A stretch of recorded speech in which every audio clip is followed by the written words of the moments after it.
Hello everyone, welcome to MT Educators. I hope you all are doing good. So guys, in the previous videos I have already discussed the classical conditioning theory as well as operant conditioning theory, and in this video I will explain some differences between these two theories. So without wasting our time, let's get started with the topic. Difference between classical conditioning theory and operant conditioning theory. So first of all, the classical conditioning theory was propounded by Ivan Pavlov, who was a Russian psychologist in 1903. तो ये जो classical conditioning theory थी हमारी, ये Ivan Pavlov ने दी थी 1903 में. And operant conditioning was propounded by American psychologist B.F. Skinner in 1938. Operant conditioning B.F. Skinner ने दी थी 1938 में. Then in classical conditioning behaviour is affected by stimulus. देखिए, जो क्लासिकल कंडीशनिंग में जो बिहेवियर होता है वो स्टिम्युलस से बहुत ज़्यादा प्रभावित होता है. जैसे आपने देखा होगा, पावलोव ने डॉग पर एक्सपेरिमेंट किया था और जब उसको पहले फूड दिखाया तो फूड एक स्टिम्युलस था. फूड को देख के उसका बिहेवियर जो था, उसका सेलिवेशन जो हुआ था, जो उसकी लार आई थी, वो उसका बिहेवियर था. ठीक है, वो उसका रेस्पॉन्स आया था. और जो ऑपरेंट कंडीशनिंग में है, the behaviour is free from restraints. इसमें बिहेवियर जो है वो स्टिम्युलस पर उतना डिपेंडेंट नहीं रहता स्टार्टिंग में. जैसे कि जो रैट पर इन्होंने एक्सपेरिमेंट किया था, तो रैट को पहले फ्री, वो बिल्कुल फ्री था कोई भी मूवमेंट परफॉर्म करने के लिए, कोई भी एक्शन परफॉर्म करने के लिए वो बिल्कुल फ्री था. और जब वो कुछ परफॉर्म करता अपना एक्शन, ठीक है, और उससे जब लीवर प्रेस होता उसके बाद उसको रीइंफोर्समेंट मिलता था. ठीक है जी. तो थर्ड पॉइंट आता है हमारा, the organism is not rewarded for every attempt और ट्रायल. तो क्लासिकल कंडीशनिंग में जो ऑर्गेनिज्म है या जो डॉग है, उसको हर अटेम्प्ट पर रिवॉर्ड नहीं दिया जाता. ठीक है जी. और वहीं पर अगर हम ऑपरेंट कंडीशनिंग की बात करें तो यहाँ पर हर सक्सेसफुल अटेम्प्ट के बाद उसको रिवॉर्ड दिया जाता था. ठीक है जी. जैसे आपने देखा था, जो पिजन था, पिजन को हर स्टेप, जो भी वो सही स्टेप कर रहा था, अगर उसको एक डायरेक्शन में चलना था तो वो सही स्टेप ले रहा था, तो उसको साथ साथ ग्रेन के रूप में उसको रिवॉर्ड दिया जा रहा था. ठीक है जी. देन फोर्थ पॉइंट हमारा आता है, इन classical conditioning the link between stimulus and response is based on the law of proximity. तो लॉ ऑफ प्रॉक्सिमिटी क्या है?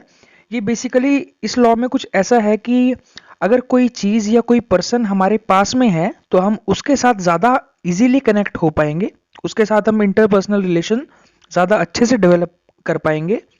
अगर हम कंपेयर करें, कोई बंदा दूर है तो उसके कंपेरेबली. ठीक है जी. और operant conditioning was based on law of effect, और इस लॉ को हमने पिछली थियरी में ऑलरेडी डिस्कस किया है. अगर आपने वो थियरी नहीं देखी तो आप जाकर उस वीडियो को, डिटेल्ड वीडियो को देख सकते हैं. Then fifth point, the behaviour of the organism is controlled by automatic nervous system. And अगर हम ऑपरेंट कंडीशनिंग की बात करें तो यहाँ पर जो ऑर्गेनिज्म का बिहेवियर है वो कंट्रोल किया जाता है by the central nervous system. Then sixth point, the organism exhibits its inner behaviour. तो क्लासिकल कंडीशनिंग में जो ऑर्गेनिज्म है वो इनर बिहेवियर शो करता है. जैसे कि आपने देखा कि जब डॉग को स्टिम्युलस दिखाया गया, उसको फूड दिया गया, तो पहले उसका सेलिवेशन हुआ. ठीक है जी. और उसकी जो लार आई, ठीक है, तो वो एक नेचुरल रिस्पॉन्स था. कहते हैं ना, मुंह में पानी आना, तो वो एक नेचुरल रिस्पॉन्स था उसका. और ऑपरेंट कंडीशनिंग की अगर हम बात करें तो यहाँ पर एक्सटर्नल बिहेवियर की बात की गई, क्योंकि इसको स्टार्टिंग में स्टिम्युलस नहीं दिखाया गया, इसको खुद परफॉर्म करना था अपना जो भी एक्शन, जो भी मूवमेंट्स इसने परफॉर्म की, तो इसका वो एक्सटर्नल बिहेवियर था. Then seventh point, in this type of conditioning the organism remains passive. और ऑपरेंट कंडीशनिंग में ऑर्गेनिज्म एक्टिव था. ठीक है जी. कैसे?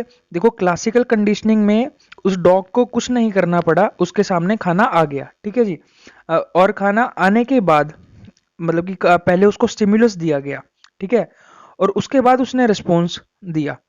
लेकिन ऑपरेंट कंडीशनिंग में पहले जो ऑर्गेनिज्म था, जो रैट था, वो पहले एक्टिव था, उसको पहले अपने जो भी उसने मूवमेंट्स परफॉर्म की, ठीक है, मूवमेंट्स जो उसने की, उसके बाद उसको रीइंफोर्समेंट मिला, उसके बाद उसको रिवॉर्ड मिला। Then 8th point, in classical conditioning two stimuli are presented simultaneously. When one of the stimuli is removed after some time, the organism responds to the stimulus present. देखिए, क्लासिकल कंडीशनिंग में पहले दोनों stimulus इनको दिखाए गए, ठीक है, और कुछ टाइम बाद स्टिमुलस हटा दिए गए, जैसे कि बेल बजने पे बाद में खाना नहीं दिया गया कुछ टाइम के लिए। लेकिन ऑपरेंट कंडीशनिंग में ऐसा नहीं है। Then 9th point, the reward or reinforcement is offered to the dog before it begins to salivate. इसमें जो रिवॉर्ड था, जो जो डॉग को जो खाना दिया गया था वो पहले दिया गया था, ठीक है जी, स्टिमुलस पहले प्रोवाइड किया गया था, उसके बाद उसको रिवॉर्ड मिला था। लेकिन ऑपरेंट कंडीशनिंग में रैट को पहले एक्ट करना था और उसको रिवॉर्ड बाद में दिया गया। देन 10th पॉइंट हमारा आता है कि क्लासिकल कंडीशनिंग में एक रेस्पोंडेंट बिहेवियर की बात की गई है, ठीक है जी, that the organism shows respondent behaviour. देखिए, दो तरह के बिहेवियर होते हैं, एक होता है रेस्पोंडेंट बिहेवियर और एक होता है ऑपरेंट बिहेवियर। अब इसको थोड़ा ध्यान से समझिएगा कि रेस्पोंडेंट बिहेवियर एक ऐसा बिहेवियर होता है जिसमें ऑर्गेनिज्म का अपने आप पर या अपने बिहेवियर पर कंट्रोल नहीं होता, ठीक है, मतलब स्टिमुलस उसको काफी इफेक्ट करता है। जैसे कि आपने देखा होगा कि जब किसी ब्राइट लाइट को हम देखते हैं तो हमारी आईज ब्लिंक करती है, ठीक है जी, और वो एक नेचुरल प्रोसेस है। या एक एग्जांपल आप ले सकते हो, अगर कोई आपको कोई पिन चुभोए, ठीक है, कोई पिन अगर कोई चुभाता है तो आप अपने आप एकदम से अपना हाथ हटा लेते हैं, ठीक है, तो ये हमारा नेचुरल रिस्पॉन्स है, उसमें हमें देखने की सोचने की जरूरत नहीं पड़ती। वहीं पर अगर हम ऑपरेंट बिहेवियर की बात करें तो ऑपरेंट बिहेवियर मतलब कि वो नेचुरल नहीं होता, उसमें ऑर्गेनिज्म जो होता है वो उसकी खुद की मर्जी होती है कि वो कैसे रिएक्ट करना चाहता है। जैसे कि आपका फोन आ रहा है, आपका फोन आ रहा है और आपकी मर्जी है आप उठाओ या ना उठाओ, ठीक है, तो ये एक ऑपरेंट बिहेवियर में आ जाएगा। तो यही इन दोनों में डिफरेंस है कि क्लासिकल कंडीशनिंग में यहाँ पर इन्होंने रिस्पोंडेंट बिहेवियर की बात की है, ठीक है, और इस बिहेवियर को पावलोव ने यहाँ पर एलिसिटेड बिहेवियर बोला है, ये टर्म इन्होंने यूज की है। और ऑपरेंट कंडीशनिंग की अगर हम बात करें तो यहाँ पर ऑपरेंट बिहेवियर के बारे में बोला गया है, जैसे कि रैट पहले फ्री था, ठीक है, अब वो उसकी मर्जी थी कि वो कोई कुछ एक्शन जो भी मूवमेंट उसने परफॉर्म की वो करे या ना करे, ठीक है जी, और यहाँ पर स्किनर ने इसको एमिटेड बिहेवियर बोला है। Then 11th point, classical conditioning is known as stimulus based conditioning, ठीक है, ये एक स्टिमुलस के ऊपर बेस्ड है, और ऑपरेंट कंडीशनिंग में हम रेस्पोंडेंट बिहेवियर की बात करते हैं, मतलब पहले रिस्पॉन्स आता है ना इसमें, तो वो बेसिकली बात है। और in in classical conditioning there is an associative relation between the two stimuli. इसमें जो फूड और बेल, इन दोनों में जो एसोसिएशन की बात की गई है ना, कि पहले फूड को दिखाया और बाद में आर्टिफिशियल स्टिमुलस दिखाया, बेल दिखाई, तो उसके एसोसिएशन की बात इन्होंने की है। एंड ऑपरेंट कंडीशनिंग में स्टिमुलस और रेस्पॉन्स की इन्होंने बात की है। देन उसके बाद ये बेसिक सी बात कि पावलोव ने डॉग पर एक्सपेरिमेंट किया था और ऑपरेंट कंडीशनिंग में स्किनर ने रैट और पिजन पर किया था। Then classical conditioning is also known as respondent conditioning और Pavlovian conditioning, and operant conditioning is also known as instrumental conditioning और स्किनेरियन कंडीशनिंग। और लास्ट पॉइंट आता है हमारा कि क्लासिकल कंडीशनिंग को एस टाइप कंडीशनिंग भी बोला जाता है और ऑपरेंट कंडीशनिंग को आर टाइप कंडीशनिंग के नाम से भी जाना जाता है। तो गाइज ये था हमारा आज का इन दोनों थियरीज का डिफरेंस। जिसको इन थियरीज में कुछ डाउट होता है या कंफ्यूजन होती है तो वो इस डिफरेंस को देख के उसको ये चीज़ें क्लियर हो गई होंगी। So guys, thank you for watching, stay connected for the upcoming videos.